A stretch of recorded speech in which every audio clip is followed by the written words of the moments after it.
Hello there, and welcome to my channel, Novice Modelling and the Midlife Crisis. My name is Andy, and today I'm going to do you a what's in the box review on my ITALERI S.79 Spitfire in the 172 scale. This is model number 1290. Now, I did a video a couple of days ago where I opened a rather large and excessive haul of around about 30 kits that cost me an illusion of £600. I'm not bragging, I just did some overtime at the end of the day. That's where the money came from.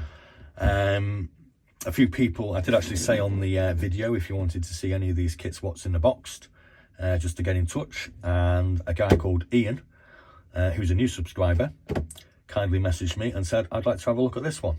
So I'm all for viewer engagement. So here we go, we're going to have a look at what's in this box.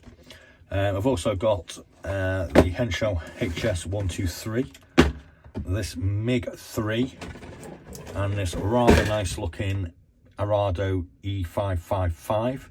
These are also being requested from this video, so these will be up either already or in the next couple of days. If you want to get involved, please do feel free to drop me a message on either the haul video or this video if any of the kits in the haul video interest you and you want to have a look at them. So let's get this thing underway. I'm going to have to lose the box art, unfortunately. And I forgot to open the plastic. Never mind, I'll open it now. I can find a knife or some scissors. Right, now as per normal, I'm just going to do a quick read of the information sheet that ITALERI provide. There's not really an awful lot of detail on this, so it's only going to take me a minute or so. S.79 Spitfire. This elegant three-engined aircraft was initially developed by the Italian aeronautical industry in the mid-30s to provide fast postal links with African colonies. Versions of record-breaking speed were soon developed. Its high-velocity performance brought it to the world's attention when it was used in purely military role as a bomber, and when during World War II it was extensively used as a torpedo bomber in the Mediterranean. Despite poor defensive weaponry and crew protection, its success against Allied shipping were numerous. And that's it for the history. Could have done with a bit more, but you can always have a look at Wikipedia, I suppose. So, on the instructions, we've got a pretty standard set of instructions. We've got a nice load of windows. It all looks quite basic. There's not too much clutter going on, so there's not too many parts to put together at once, which is something that, as a novice, I kind of appreciate. Yeah, it all looks very nice. We've got the detailed painting diagrams on the rear. Bit of a shame they're not in colour, because Italian markings are notoriously cluttered and busy, but rather cool looking. I can't wait to get round and have a go at painting one of these, he says. So there's our instruction and information sheet. Do apologise. Right, I'm just going to have to open this up, as I forgot to do it beforehand. Silly me. There we go. Right, now we've got the clear plastic sprue with the cockpit windows, and there's a few side windows going on as well. That all looks present and correct and rather nice. So we've done that part. Here we have our decal sheet with the Italian fascist markings. We've got quite a nice looking cockpit instrument panel here, and it does appear we've got possibly four different marking types that we can actually apply. I'm not quite sure which ones I'm going to go for yet, but it's probably going to be a while before I get round to this, as like I've said, the Italian method of marking their planes up is kind of bitty. Now, on the first sprue, we've got the underwing section, which all looks to be very nicely moulded. I can't see any problems with it through my novice eyes. We've got a nice load of panel lines. We've obviously got some attaching points here. Here we can see the engine mountings. Not too sure what that is. That could be a depth charge or a bomb dropper. I'm not quite sure. Here we have the front, the upper surfaces of the wings. Again, we've got an access point here. We've got what looks like some fuel filling points. It's nice and smooth. Doesn't appear to be anything that needs trimming or sanding. We've got the engine fronts. We've got a couple of seats. We've got some flaps. That'll be the landing gear, I should imagine.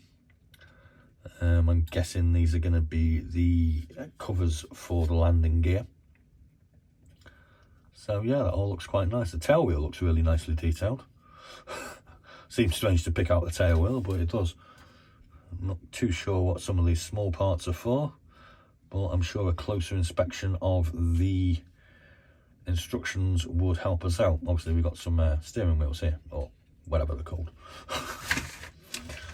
Yeah, aeronautical engineering is not my strong point, you can probably tell. Okay, so here we've got the main body. You can see the stressed skin detail. It's quite nice. We've got some sort of detail on the tailplane here. I'm not sure, it might be representing a fabric cover. I'm not quite sure. It looks quite nice though, I've got to be honest with you. Here we have the engines and the 3 propellers. We've got a torpedo to go underneath. These tyres look quite nice and quite nicely detailed. The engines are really nice actually, I've got to be honest with you. And that, I think that's going to be the cockpit floor. It's got some nice ribbon on it. They're going to be the interiors of the landing gear, I should think. There's 2 of them. Not too sure what these parts are, but it all looks quite nice and quite well put together. I'm quite happy with it, and the machine guns look pretty cool as well. Yeah, it's quite a nice looking kit, that. If you're thinking of buying this, Ian, it gets a thumbs up from me, mate. Go ahead and buy it. Price wise, now I actually got this from a company called Puzzlecraft online. I bought a few things from them before. They're generally pretty quick, quite reliable. It was £18.89, which is pretty reasonable, I think, for quite a large aircraft. And it was £3.95 for the postage. Now, Puzzlecraft, being a half decent sized manufacturer, half decent sized supplier, they charge you £3.95 generally for the first item. So then if you buy 2 or 3 items, you only pay £3.95 postage, which is pretty fair, I think, to be honest with you. That's generally ends up why I tend to buy 2 or 3 things at once from these people. As far as tooling, I've had a look on scale mates. This was this particular cover is 2010. There are a few later versions, but I'm guessing this is still in production because it still looks new with these decals. It's actually based on a 2003 tool as far as I can tell. So it's not one of these really, really old models with not particularly good mouldings. It's a relatively new kit. So anyway, I think that completes all I want to talk about. I hope you enjoyed this little video. Please do check out my haul video. And if, like I said before, if there's anything you want to have a look at on that, do drop me a message on either this video or the haul, and I'll try and get round to you as soon as possible, and we'll do a few more what's in the boxes. So thanks for watching. Please like and subscribe, and join me for my novice model building ride. Be seeing you.